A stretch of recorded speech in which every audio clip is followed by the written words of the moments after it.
Hi, welcome back to Evermore YouTube channel. It's Chris back with my rant stroke thought of the day, and it's all about PSR. We've seen all the news stories going the last 24 hours. It looks very much like Newcastle United have achieved the PSR goal, but we have to ask our questions. How the hell did the club get to the stage where they had to sell two promising young players to basically balance the books and are left with loads of mediocre players still in the squad? I'm going to get stuck right into this right now. So all of the stories doing the rounds was centralized really around Yankuba Minteh. We all thought Yankuba Minteh was going to go. We've done a couple of videos about it already. Loads of other fan channels have done videos about it already. It looked like Yankuba Minteh wanted to stay in the Premier League, but it was at a bit of a stalemate. So all of a sudden, these news stories started to appear about Anthony Gordon being offered at Liverpool, Alexander Isak being looked at by Chelsea, and the whole fan base went absolutely fucking mad about it and said, you can't sell the two best players. We started to wonder when Bruno Guimaraes was going to go to Manchester City at one point. So it looks very much like Yankuba Minteh has been the main fulcrum in the PSR balancing act. Now, if you look at it in isolation, this is a kid that was signed for, 6 million quid or something like that. He's never kicked the ball for Newcastle, and we've just sold him for 33 million quid, it looks like, to Brighton, which is better for Yankuba Minteh than going to Everton. That's for damn sure. I think going to Brighton, with their new manager, and I think the way he plays, I think he'll get the best out of Yankuba Minteh. So I do think he's going to be a really good player for Brighton. I'll come back to that a little bit more in a second. But looks like we've sold Yankuba Minteh to Brighton for 33 million pounds. Now, we thought that was it. That was done. There was only a 30 million pound deficit shortfall in the PSR books, but it didn't look like Newcastle were done there. So then out of nowhere, these links for Elliot Anderson, a swap deal with Anthony Elanga were on the cards. And listen, Elanga's not a bad player. He's fast as hell, but you cannot just judge a player based on the fact that he skinned Dan Burn at left back. I could probably skin Dan Burn at left back. I might put my hip out and be out for 2 years afterwards, but I can still skin him probably because he's got no pace. But Anthony Elanga swap deal didn't like it was going to happen because Forest had no intention of selling Elanga because he's one of their best players. But then all of a sudden, the noise about Elliot Anderson didn't go away. We heard Elliot Anderson didn't want to leave the club, and then all of a sudden, Elliot Anderson is leaving the club. So this is a real disappointment for me because for years we've been asking, when's Elliot going to break through? When's he going to do it? When's he going to do it? Elliot Anderson's been in Newcastle since he was about 8 years old. I think overall he's had about 60 odd appearances, maybe a handful of assists and no goals. So in isolation, that sounds like, well, to be fair, Chris, if you can sell him for 10 million for that, then that's good business. But we all know Elliot Anderson has been on the cusp of just doing something special. And last season, we started to see him really be that kind of understudy for Joe Linton if Joe Linton's injury worries continue on.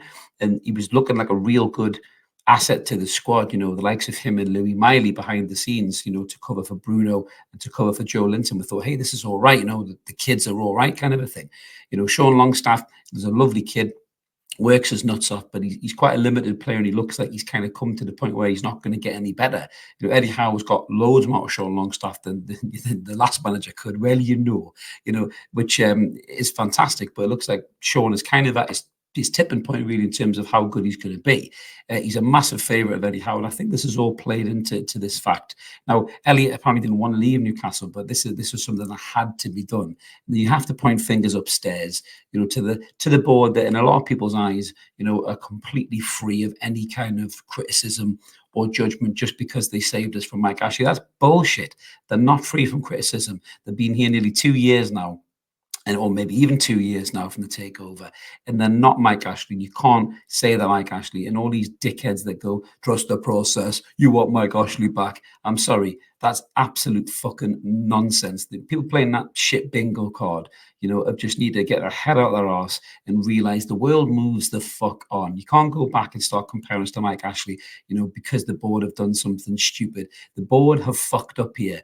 The board knew they had to balance the PSR books, and the board knew they should have acted sooner than this. There's 2 major tournaments this summer, players that were aging out, players that were kind of at the end of the capabilities and capacities with this squad should have been fucking sold for banking money back in, so you didn't have to cash in on key quality youngsters who have got all their years ahead of them, like Yankuba Minteh and Elliot Anderson. The fact you've still got Miggy Almiron here, you've still got Sean Longstaff here, as much as he's a top lad, you've still got Callum Wilson here. Trippier's still here. His legs are failing him. We saw him last year. He looked fucking rinsed for pace last year. I love Trips to bits, but at 33 years old, you could sell him for maybe 8 to 10 million quid to somebody on the continent. They should have done that rather than selling Elliot Anderson. They fucked up here. And don't sit there and say that they're completely exempt of criticism, because that is bullshit. And anyone who thinks that, you need to go outside, get a big breath of fresh air and wake the fuck up. But going back to these two players, it's disappointing because I don't think Elliot wanted to leave, but he has had injury problems. I'm just going to try and quantify why they maybe have cashed in on Elliot. He has had injury problems over the years. He has not got a Premier League goal. He's struggled to find what position really suits him best, but I really feel like he was finding that right now in terms of the heart of that midfield. But then there's also the emergence of Louis Miley. And I must admit, I'm a big fan of Elliot Anderson. I love him to bits, good mates of mine that I talk to Newcastle about all the time off the microphone. We're all big fans of Elliot Anderson. One of my mates at work is a Bristol Rovers fan, loves Elliot Anderson. He was amazing down there for Joey Barton on loan. But you have to look at this with a broader pair of spectacles. If you had to choose between selling either Louis Miley or Elliot Anderson, who would you sell? Let me know in the comments below. But for me, Elliot Anderson's the one I would sell, because I think Louis Miley has a much higher ceiling. I think what we've seen from Louis Miley at 17 already shows to me that this kid is going to be the real fucking deal going forward. And that's why I think that played a part behind the scenes. We're maybe looking and saying, who can we sell to raise this extra capital? The bit that doesn't blows my mind completely, the bit that I can't understand, is if you had Elliot Anderson, Sean Longstaff, and Louis Miley, all three of them, and you could sell either one of them. Sean's the one that you sell. I'm sorry, you do. You sell him, you get 10, 15 million quid, and you keep these two young lads who are going to get better and better and better. Elliot's 21, and Louis 17, and I think already they've shown they're probably as good as Sean Longstaff right now, and they probably will be better. And that's no disrespect to Sean. I think he's a top kid. I always say that, I always caveat it with that. But I think them two lads are better players, and they will be better players. But we're never going to know with Elliot Anderson, because he looks like he's going to Nottingham Forest for 10 million quid. And it doesn't like Newcastle stopping there at all. So Minteh and Anderson should satisfy the balance sheet. But it looks very much like Callum Wilson may be the next one out the door. There's loads of talk that the Saudi Arabian club is interested in him. I think it's the only Saudi Arabian club that isn't owned by PIF, apparently, but it will be owned by somebody who's mates with PIF. There's no doubt about that. But it looks like we could be selling Callum Wilson for 23 million quid to a Saudi Arabian club. Now, let's look at that in isolation as well. If you sell Callum Wilson for 23 million quid, that's good business, because he's wrong side of 30. He's made of glass, handsome as fuck, by the way, but made of glass, always injured. But when he's fit, he scores goals. If he goes over to Saudi Arabia, he probably outscore Cristiano Ronaldo. He's that much of a goal machine. But there's a big issue with this. So all of these things are great to balance the books, right? I think it's a bit of a panic. I think it's a lastminute.com. I think the club are fucked up here. I've said that before. But if you list out the players that you're selling Yankuba, Minteh, who's never kicked a ball for you, for 33 million quid. Elliot Anderson for 10 million, right? That's 43 million quid, and 36 million, that is pure profit, because Elliot Anderson's an academy player, and you spent 6 million on Yankuba Minteh. That looks like good business. You're selling Callum Wilson again on top of that. That looks like good business, right? The only way Newcastle get out of this in a good position is if they go and spend that money on real quality players that improve the squad. So if you're going to let Elliot and Yankuba Minteh go, we don't know how good Yankuba Minteh would have been for Newcastle. We know how good he was for Feyenoord. We know how good Callum Wilson is when he's fit. If you let those three players go, and you're bringing in a quality of Dominic Calvert-Lewin, James Trafford, to top Lloyd Kelly, who is a good squad player. I said that in my reaction video. But those two players, I'm sorry, they're relegation team signings. They are not top players.